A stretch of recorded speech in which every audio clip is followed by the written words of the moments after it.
Reka dukomeze n'igitabo nahawe uko ijuru ryageragejwe mu Rwanda mu mwaka wa 1994, jenoside yakorewe abatutsi. Iki gitabo nahawe mu mwaka wa 2014, ndacyandika imyaka 2, gisora mu mwaka wa 2020. Ibi nibyo nahawe ngomba gusobanura. Mbere rero yo kwinjira mu gitabo uyu munsi ibyo tugiye kureba, reka tubanze tubisasire. Uyu munsi tugiye kureba ikiswe Revolution y'1959 yitiriwe Abahutu. Bisubiremo, Revolution y'1959 yiswe cyangwa se yitiriwe iy'Abahutu. Reka turebe rero uko byagenze, ukuri kwabyo abantu batabwirwa, maze dusobanukirwe aho ibibazo byagiye biva kugeza na magingo aya. Tugiye kureba Revolution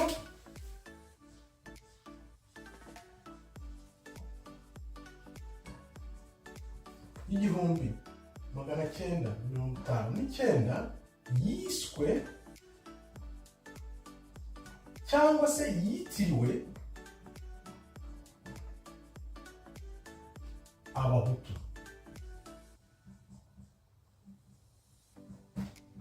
Ushaka kugira uti yiswe cyangwa yitiriwe Abahutu, ushatse kumenyesha iki? Ko tuzi neza ko iyo revolution yabaye. Okay, turacuriye mu kanya. Mbere rero yo kwinjira muri revolution n'icyayiteye n'icyo yagamije, reka tubanze tubisasire. Ntabwo kino gitabo wibuke ndatangiye kwandika, ndandika amapaji 100, cyaguhagarara 200, 300, 400, kugeza nyirangije cyaguhagarara. Nasabaga Imana ikintu kimwe, navuga Mana, kuki uri gutuma mvuga ku byahise bya kera, waretse nkavuga ku by'ubu? Kebyo numva nshoboye, mfite n'ubushobozi, kubera ko numvaga ntashobora gusesera. Mana yarambwiye iti bireke, bifite ababirimo, hari intyoza nyinshi zivuga ku biba ubu ngubu. Nuko rero nabiretse, ndakomeza nandika kino gitabo uko nabihabwaga, biza nandika, Imana inyereka uko byagenze atari uko abantu babivuga. Wibuke mu mwaka wa 1959 ntabwo twari duhari, benshi ntitwari duhari, ariko igize Imana ikagenda ikwereka ibyo bintu nawe ubisangiza abandi. Ikinyereka ko ibyo Imana yampaye ni iki? Ndaguha mu rugero. Mbere nabonye ibya Ndi Umunyarwanda, none Ndi Umunyarwanda nyibwira umuntu, bukeye numva abantu bipfa ngo Ndi Umunyarwanda. Noneho icyantangaje cyane nuko hari umuntu nandikiye, reka turebe live, mubwira iby'iki gitabo, kandi yari muri abo bantu bavuga bya Ndi Umunyarwanda. Noneho ko namwandikiye, naramubwiye, narabanje ndamusuhuza, naho neza, ndamwibwira amazina yanjye, Jerome Muhirwa, nanditse igitabo kivuga ku Rwanda mbona cyafasha Abanyarwanda gusobanukirwa ibyababayeho, turamutse dusobanurira abantu uko byagenze, noneho tukareka kumva iby'abazungu. Ndamwandikiye, mbona abazungu bashyira imbere bashaka gusobanura ibyacu, amateka yacu, ibyacu bigomba gusobanurwa natwe atari abazungu. Uwo muntu ntiyansubije kubera impamvu imwe cyangwa ebyiri ngiye kukubwira. None atasubije, njye ntabwo nabigize ikibazo, kuko nzi ko message, ubutumwa mfite muri iki gitabo, uko ijuru ryagerejwe mu Rwanda, nzi neza ko ari ubutumwa Imana yampaye. Ikimenyetso rero se mbona ni iki? Muri icyo cyumweru nyimwandikira kuri Twitter, ubwo yitwa X, najya kumva ngo umuntu baramufunze. Ndavuga si ibintu kuki bihuye, kuki Imana yambwiye ngo Umunyarwanda ni umuntu wamwandikira akamufunza. Urundi rugero ngiye guha rero, kugira ngo nkwereke ko ibyo nandika cyangwa mvuga mbihagazeho, Imana yabinyeretse. Hari igihugu nari ndimo mvuze ijambo rimwe, hashize icyumweru cyangwa ibyumweru 2, mbona ikompanyi ikomeye ya telefone iryo zina iryise iryo jambo ne nawe umunsi umwe cyangwa iminsi 2. Iryo jambo riba izina, bafata izina yitwaga iyo kompanyi imyaka n'imyaka, amagana n'amagana. Iryo jambo navuze mbona lise rihinduka ijambo ry'iyo kompanyi. ndabireba ndatinya, ariko sinabitindaho kuko nari ntaramenya iby'agakiza. Ariko burya Imana iyo iguhaye ijambo igucira amarenga mbere y'ibihe kugira ngo ibizajya igenda kwereka ujye ubikurikiza ubyiteho. Ntabwo byahagarariye aho rero. Ubwo mu mwaka w'ibihumbi 2008 ahangaha niho ndagenda nkwereka ko ibyo nje kubasangiza mbanze ko bihagazeho neza ari ukuri, kandi ukuri niko twese tunyotewe. Mu mwaka w'ibihumbi 2008 nagiye kumva ijambo rinjeho ibintu byo muri Ukraine. Ntabwo nari nigeze ntekereza Ukraine. Imana irambwira ngo andika igitabo kigendanye n'ibyari biri kuba muri Kenya byabaye 2008 n'ibyabaye muri Ukraine mu myaka y'1990 itangira. Bihurira he? Bifite isano, noneho bizagira ikihe gisobanuro mu gihe kizaza. Wumve, ni Ukraine 2008 2010 ndabiranditse mbihiza aho ngaho. Icyatangaje ni iki rero? Urebe ko Imana burya ibura tuvugisha, itubwira byinshi ariko ntitubyitaho. Noneho umwaka w'ibihumbi 2020 ejo bundi ijwi rirakomeza rirambwira bya bintu nakubwiye bya Ukraine na Kenya bishyire mu gitabo. Ariko noneho kubera ko nari kwandika ibi bitabo, nari maze kwandika iki ngiki uko ijuru ryageragejwe mu Rwanda, maze kwandika iki uko nahawe agakiza, uko nakijwe no kwizera, maze kwandika n'ibindi, hari n'ikindi hano uko wasoma Bibiliya neza. Ubwo nari kwandika n'ikindi nacyo ko natewe ipfunwe no kuba narakira agakiza. Ariko mbere yaho nkaba naranditse n'ikindi cy'uko urukundo nyarukundo burya n'ubw'umwuka, kubw'umwuka niwe ugomba gukunda umuntu utamukundiye ibintu. Iki gitabo kiri mu byasohotse mbere nacyo, n'ubu nacyo nasohoye bwa mbere. Noneho ryajuru rirakomeza rirambwira bishyire mu gitabo. Ndatekereza ndavuga nti ibi bintu harimo ijwi ry'Imana, reka nkwereke. Narabyanditse bibitsaho. Wibuke imyaka 10 irashize Imana inyeretse Ukraine na Kenya, nibwo navuze nti reka mushyire mu gitabo. Uyu munsi iyi ni gihamya. Kenya na Ukraine biriya bibazo byaho uko byazamutse bikaba ari byo byavuyemo iriya ntambara mubona Uburusiya na Ukraine bafite uyu munsi. Iyi ni gihamya rero yerekana ko iyo wumvise ijwi ry'Imana rikuyobora. Noneho gihamya ikomeye, wibuke iriya ntambara ya Ukraine n'Uburusiya igitangira, habayeho iterana ry'amagambo hagati ya Kenya na Ukraine. Urabyibuka neza?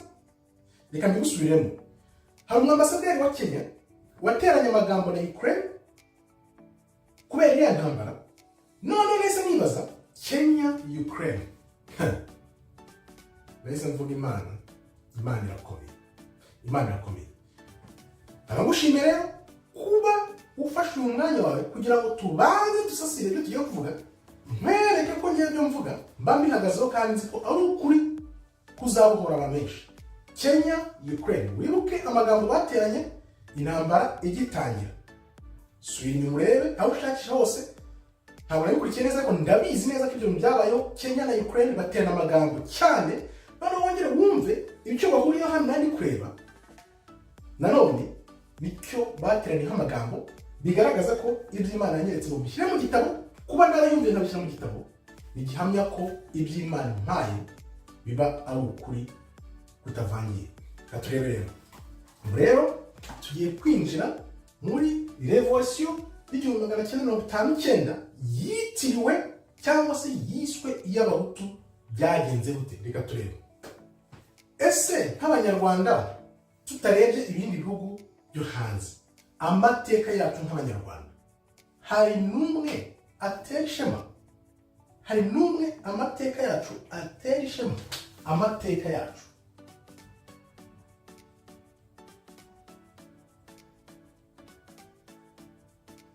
amateka yacu nk'abanyarwanda ni ayacu, ntabwo ari andi y'umunyamahanga cyangwa se undi w'umunyamahanga. Hari umuntu umwe atera ishema, umwe araje uyu munsi avuyeho, undi araje aragiye, undi araje aragiye aravuye aragiye, ariko uko bavaho nuko bajyaho.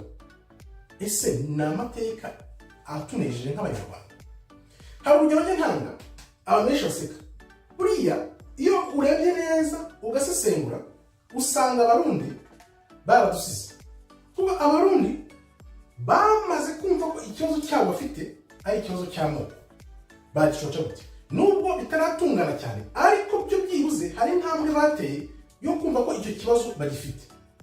Iyo rero ufite ikibazo ntucyemere, niko gikura kikagira ibyuririzi, noneho cya kibazo kikazavamo ibibazo n'ibibazo.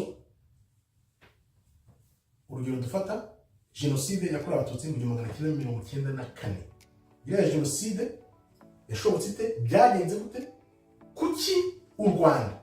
Kuki u Rwanda kandi se abarundi bari bafite ayo moko nkatwe, byabaye mu Rwanda n'iyo mu Burundi. Aha ngaha umunyarwanda ni ukuvuga uti okay, reka turebe uko ikibazo cyazamutse, nuko twagisobanura cyangwa se cyakemuka, cyangwa se ahubwo twatangira kugenda tucyoroshya.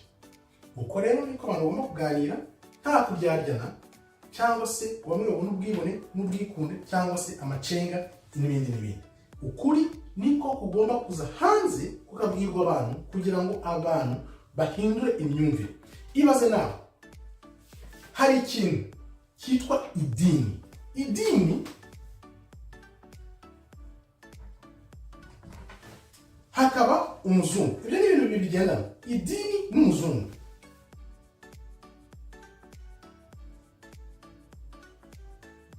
Ibintu byo gukora bibiri nta byiza byifuriza umunyafurika muri rusange cyangwa se umunyarwanda by'umwihariko. Iri dini benshi ntibarabisobanukirwa. Nanjye ntarakira ijambo ry'Imana, ngo ijwi ry'Imana rinzeho, ntabwo numvaga iby'idini, ntabwo numvaga iby'abazungu. Umuzungu benshi baramubarirwa. Umuzungu nta rukundo afitiye umwirabura n'uru na ruto. Iyo rero wumvise umuntu muri 2023 uyu mwaka avuga ati ngo abazungu bazashyira ku butegetsi, abazungu bazadukemura ibibazo, bihita bibaza ati imyumvire y'abanyarwanda iracyari hasi. Umuntu ugitekereza ko umuzungu azamuha ubutegetsi, umuzungu azahurira. Ibyo byose ni ibintu werekwa byerekana ko imyumvire y'abanyarwanda ugereranyije n'ibindi bihugu, kuko habaye n'iriya jenoside, hakaba ibibazo byose, jenoside yakorewe abatutsi, hakabamo guhunga. Igihugu cyafashe abantu barenga 3,000,000 bagahunga bakakivamo, nta handi hantu byari byaba muri aya mateka yavuga. Ibyo byose rero ngarutse ku idini. Idini umuzungu yabikoresha kugira ngo yoze abantu ubwonko, kubera ko wibuke idini umuzungu atararizana muri Afurika, byanze bikunze abanyafurika, abanyarwanda twari tuzi Imana. Iyo Mana twari tuzi kuko twari tuyizi. Ni gute? Ibyo ni ibintu ugomba gushakisha kugira ngo ufunguke mu mutwe, wikorere iyozabwonko, kuko iyozabwonko bagukoreye ryabagusubije inyuma imyaka 2,000. Iyo mvuze rero kwikorera iyozabwonko ni gute? Byasetsa abantu. Kwikorera iyozabwonko ni iki? Ni ugufata ijambo ukaryiga ukarimenya, ukaryiga ukarimenya. Hari umuntu yageze kumbwira ngo ntarakizwa, ntarajya mu kwiga ijambo ry'Imana. Arambwira ngo reka nkubwire ku ijambo ry'Imana, ariko ntabwo ari njye uri kuvuga, ni Imana iri kuvuga. Yibajije umuntu, narasetse kuko ni bwa mbere nari mbyumvise. Ntabwo ari njye uri kuvuga, yabivuze mu Gifaransa nyine. Ntabwo ari njye uri kuvuga, ni Imana iri kuvuga.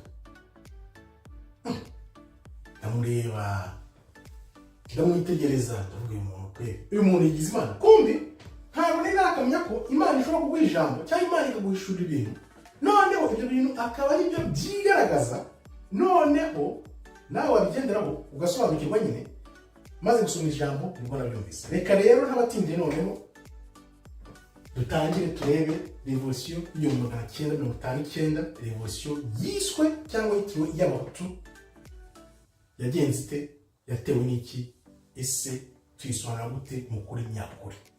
Mbere rero ko dukomeza muri revolution y'1959 yiswe abahutu, reka banze musabe kandaho ubundi kugira ngo n'abandi benshi babone uku kuri. Nushake wiyandikishe, niba ushaka gukurikira izindi message zizakurikira, ariko banzu kandeho n'ubuntu, kandaho ubundi dukomeze. Hari umuntu ushobora kukubaza ati, reba imyaka n'imyaka magana n'amagana, ndumva ari imyaka 400 abatutsi bakandamije abahutu, imyaka 400, imyaka 400 bavuga abatutsi bakandamije abahutu. Njyewe iyo byandika mu gitabo ko nabihawe, ni nkuko abatutsi bari barafashe bugwate abahutu, ariko narabisobanura ko byagenze bivuye ku butunzi n'ibiki byose. Usubire inyuma muri video nakoze hashize nk'iminsi 2 ubirebe icyabiteye. Umuntu ashobora kuvuga ati, imyaka 400 mwaratwifatiye, muratwigarurira, mudukoresha uburetwa, ubuhake n'ibiki byose. Umututsi nawe akavuga ati, mwaratwishe, reba ibyo mwakoze n'ikimenyeni, reba jenoside y'1994. Bigahora muri ayo, bigahora muri ayo. Ariko reka turebe ukuri. Umuntu yakubajije, imyaka 400 mwadufashe munyago, mwadushinyaguriye, niho intandaro yavuye. Wibuke neza ko iyi myaka abatutsi bategetse abahutu byari iby'ubutunzi. Ariko noneho wa muzungu nakubwiye icyo yakoze. Ngo urugero, nk'ubu benshi ntabwo bazi ibyerekeye ubwoko bw'Imana bwabuze. Dufate urugero, ubwoko bw'Imana bwabuze, ubwoko bw'Imana, ubwoko 10 bw'Imana bwabuze. Ibi wenda biri ku rundi rwego, ariko reka mbiceho gatoya. Nk'ubu uyu munsi ntabwo uzi ko ushobora kuba uri muri ubu bwoko 10 bw'Imana bwabuze. Uraho uricaye, umuzungu arakubwira ati, ninjye ubwoko bw'Imana, ukabyemera. Bakazana umuntu bakavuga ngo ni Yesu cyangwa Yesu muri Kristo, bakamushyiraho umuzungu, ukabyemera. Ibaze umunsi uzamenya ko Kristo cyangwa ubwoko bw'Imana bwarabirabura, uzabigenza ute? Uzagira umujinya n'umubabaro n'agahinda, urebe ibyo wanyuzemo kera, kubera ko wagize bwa bumenyi. Uko byagenze rero, iyi myaka 400 abazungu bamaze kuza mu Rwanda, icyo bakoze narabivuze, mu 1935 ababiligi bakora irangamuntu. Irangamuntu bakoze yahise yereka umuhutu ibibi umututsi ari kumukorera. Noneho umuhutu agenda abizamukiraho agira ya myumvire ko yamenye ko umututsi ari kumukandamiza. Ariko wenda iyo bireka bikagenda gutyo, abazungu batabijemo, wenda byari kuzageraho bikikemura. Kuko wibuke abahutu bashobora kuba abatutsi, wenda bashobora kuba abanyarwanda, bakaba umunyarwanda umwe mu gihe kirekire, bitewe n'uko Imana bishaka. Kuko Imana burya ifite ubushake bwayo ku bintu, abantu bakabihindura. None rero iriya revolution 1959 yagenze ite? Wibuke umaze kumva ko abahutu batangiye kumva ko bakandamije imyaka 400. Kubera iki? Wa muzungu waje wabashyizemo. Reka turebe uko umuzungu yaje guhindura. Kuko umuzungu aza, yaba umudage yaba umubirigi, bose bashyiraga imbere umututsi. Ariko noneho ababirigi baza kugira ibibazo n'abatutsi mu 1956, imyaka mike mbere yuko ubwigenge buba, mbere yuko iyo revolution iba. Byagenze gute? Reka tubirebe. Mu mwaka rero w'1956, umwami w'u Rwanda Mutara wa gatatu Rudahigwa yarabatijwe. Abatizwa Charles Léon Pierre.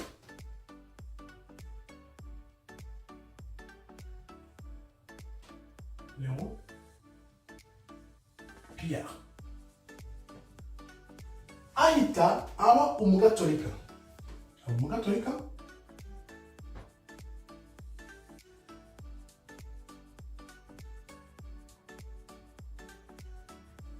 mu 1956. Wumve rya dini nakubwiraga hano riraje rihinduye umwami, bihereye ku mwami hejuru, baramubatije, bamwogeje ubwonko, bamushyizemo bya bintu byabo by'amadini bazanye, arabyemera. Noneho nyuma yaho atangira guhita asaba ubwigenge. Icyo gihe yagiye ku muryango mpuzamahanga atangira gusaba ubwigenge, avuga ngo arambiwe uburyarya bw'Ababiligi.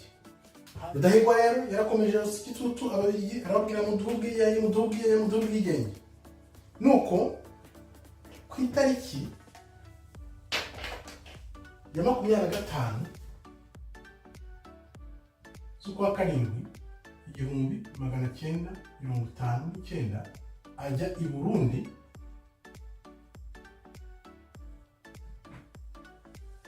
noneho abazungu bamutera urushinge rw'ingusho, ahita agwayo, atangira mu Burundi. Nawe ibyo bintu byumve. Ndibaza ejo nari gutekereza ndabona muri iyo myaka, ndibaza nta banyarwanda bari bazi gutera urw'ingusho icyo gihe. Ashobora kuba bari mbago. Umuzungu burya ashobora kwigisha ibintu afite n'inyungu kugira ngo uzabimukorere, ariko dufata ko abazungu byanze bikunze bamutera urw'ingusho kugira ngo bamurangize cya kibazo cy'ubwigenge yahozaga mu kanwa, bakirangiza. Reka rero ibyakurikiye. Ubwo rero icyakurikiye byahise biba ikibazo gikomeye cyane mu Banyarwanda, kuko Abanyarwanda no mu Rwanda ikibazo cy'ubwigenge hagati y'umwami Rudahigwa n'Ababiligi cyari kizwi cyane. None icyakurikiye ni iki rero? Ababiligi, wumve ubugome bwabo. Ababiligi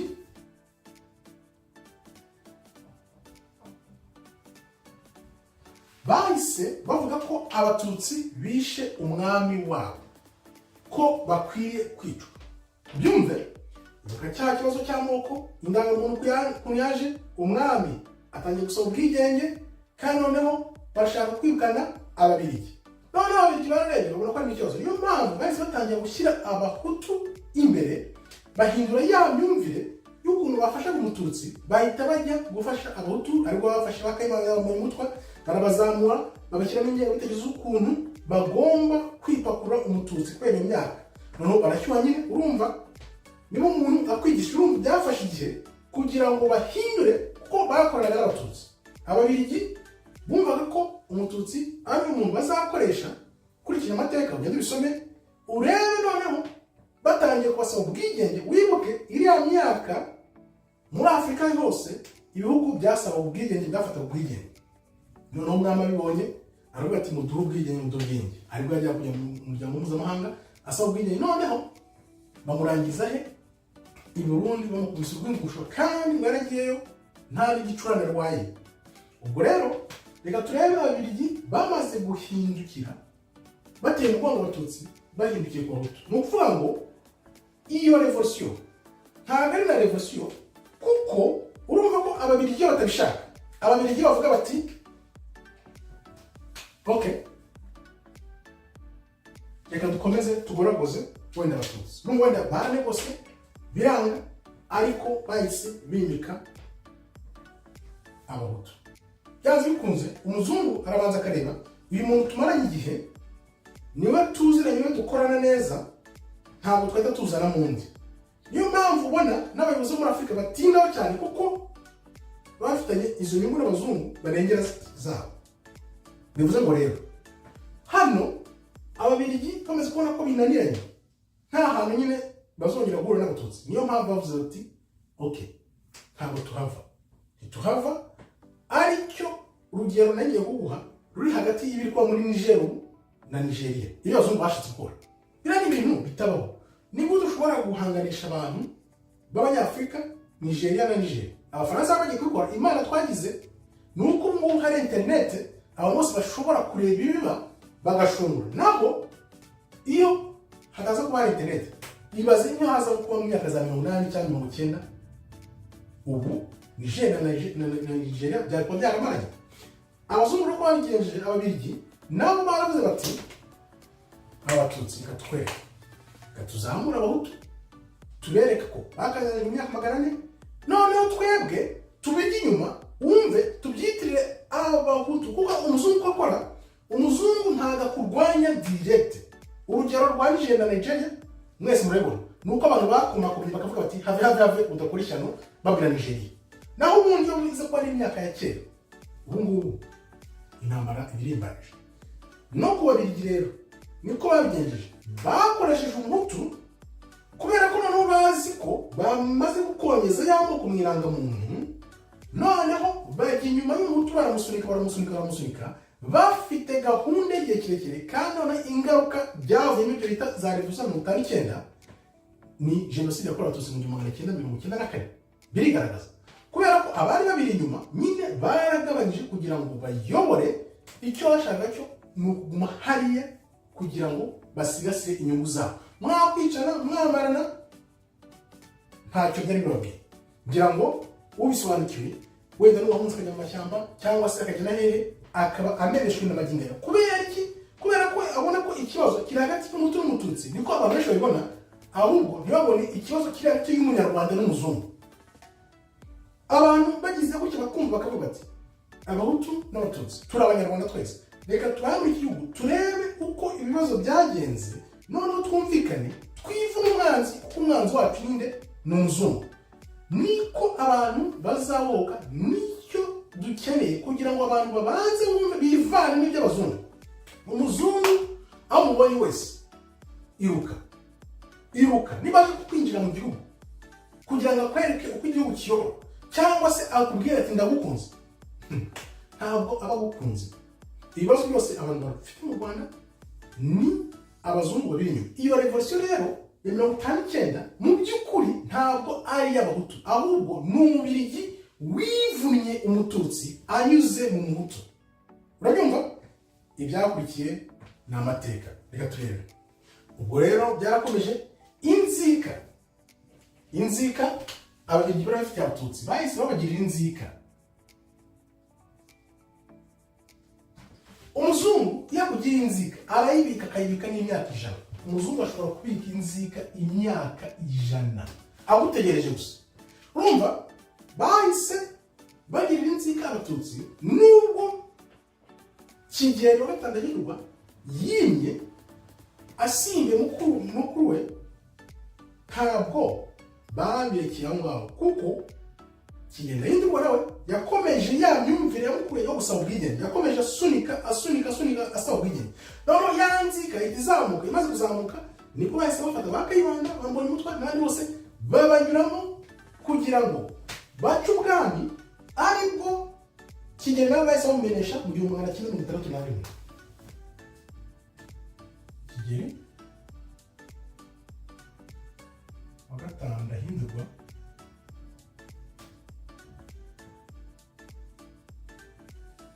yahise ameneshwa mu 1961. Wibuke ko nawe yari yarabatijwe Jean Baptiste, baramumenesha, bamaze kumenesha mu 1000. Wimve mu 1962 bahita mu Rwanda ubwigenge.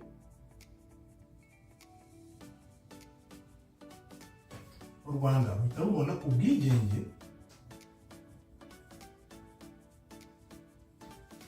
bwa bwigenge Mutara yasabye mbere mu myaka 3 yashize. Nawe Ndahindurwa yaje agasaba, baranga kuko babonaga ko n'ubu bwigenge ababirigi bazahita bagenda bagasukanza. Ariko urumva ko baraza bati reka tuzane abahutu ko bakiri bashyanye. Urumva nyine bafite inyota y'ubutegetsi, kandi biza ku butegetsi nyine ubumwa no gukora ibyo watekerezaga wumvaga ari nk'inzozi, noneho biha wa mwanya w'ababirigi kwisuganya. Wumve iyo ujya ku butegetsi ntabwo uvuga uti nje gukemura ibintu n'ibi, ahubwo za nzozi wari ufite nizo ushyira imbere, kuko ikosa abatutsi bakoze bamaze kubona ko ababiligi wenda bashaka kubavanaho, nabyo tuzabivuga ukuntu ubwami bwavuyeho, nuko burya iyo umuntu ari mu kibazo ari giturutseho cyangwa se gifite uruhare ntabwo areba impande zose. Buriya ibibazo abantu bahura nabyo nk'abahutu n'abatutsi ntabwo babonaga ko ababiligi bazanyura mu bahutu kugira ngo babagushe. Urugero ni uruhe? Umuhutu wa rero ati reka nanjye mbeho neza mbumutunzi. Ikimenyimenyi bagendaga bagakora bagahakwa kugira ngo babeho neza.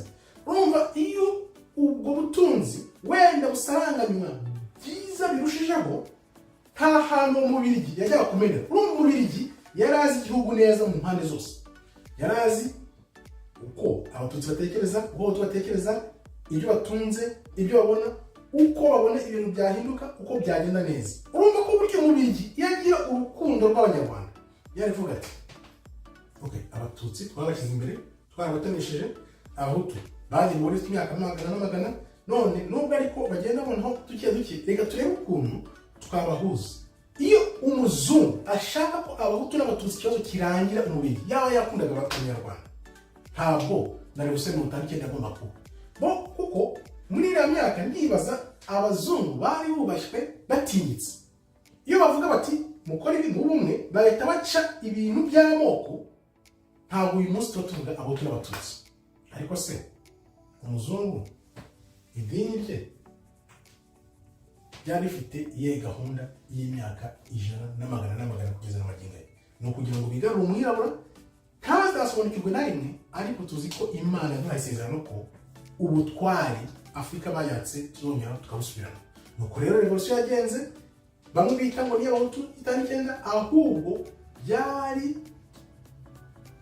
inzika ababiligi bari bafitiye abatutsi bashaka kubirukana ngo bavane mu gihugu basaba ubwigenge.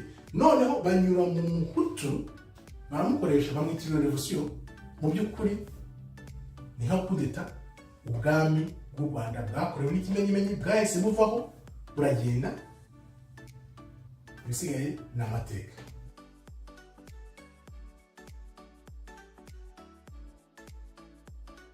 Isomo rero tugomba gukuramo ni irihe?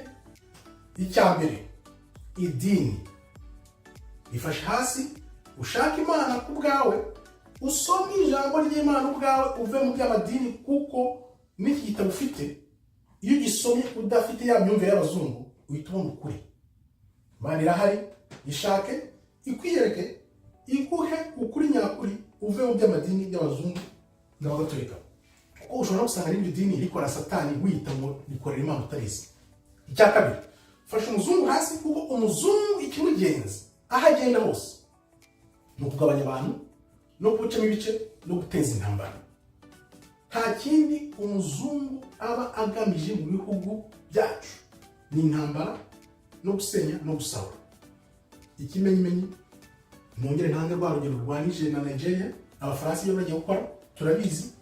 Niba ko wumva ko utareka inyungu zawe gufata abantu bamwe abirabura mu bicane kubera inyungu zawe, ni ukuvuga ngo munyarwanda wabona umuzungu, nubona umuzungu akujeho, umuzungu ukamubona mu gihugu, jya ubonamo ikibazo, jya ubonamo intambara. Nubona gutyo niko bizagufungura ubwenge, kuko n'ubwo twari twamaze kubamenya mbere kumva ko bari aha ngaha, ariko iyo umaze kumenya ijambo ry'Imana ukamenya uwo uri we, ariko navuze byari by'ubwoko 10 bwabuze, benshi bazasobanukirwa mu myaka wenda mbara nk'itanu 10 nibwo bazatangara. Iyo umaze kubisobanukirwa, umuzungu ntabwo umurebera hano ko ibyo by'intambara zabo batera. Niyo mpamvu ubona Amerika nayo iri kugwa, kubera ko abantu bose bamaze kumenya ko ibyo bagamije ari intambara. Nuko rero uko revolution ya 59 yagenze, ababiligi bagira inzika, baca mu muhutu, bivuna umwanzi wabo bita umututsi, kugeza na magingo aya. Ubu ngubu niyo mpamvu ubona harimo ikibazo, kandi amateka yose barayafite ariko ntibayavuga. Kanka rero umunyarwanda, weho unyotewe n'ukuri, ushakisha ukuri nk'ukuri kw'abazungu, umanze usibe mu mutwe wawe ikintu bitunze uko hari ikintu cy'ineza n'imwe aba agufitiye. Numara kubivanamo rero nibwo uzaca akenge, ubundi ugashaka uko ukunda na mugenzi wawe, iby'amoko abantu tukabireba. Mbere y'uko tubirengera tugomba kubanza kubivuga uko byagenze, noneho abantu bagasobanukirwa, bagasubiza ubwenge ku gihe kugira ngo bumve icyo abantu bapfa, kuko burya icyo abantu bapfana igihugu abanyarwanda kiruta icyo dupfa, kuko umuzungu niwe uza akakongezamo, kandi urebe byanze bikunze ibiba mu bihugu byacu byose, umuzungu afite ikintu yanyujije inyuma agakongeza umuriro akitaratsa mukamarana. Mureke kumarana, mumenye ukuri, musobanukirwe, kuko ukuri niko kuzabatura. Murakoze rero, Imana ikomeze ibarinde. Shalom, shalom, shalom.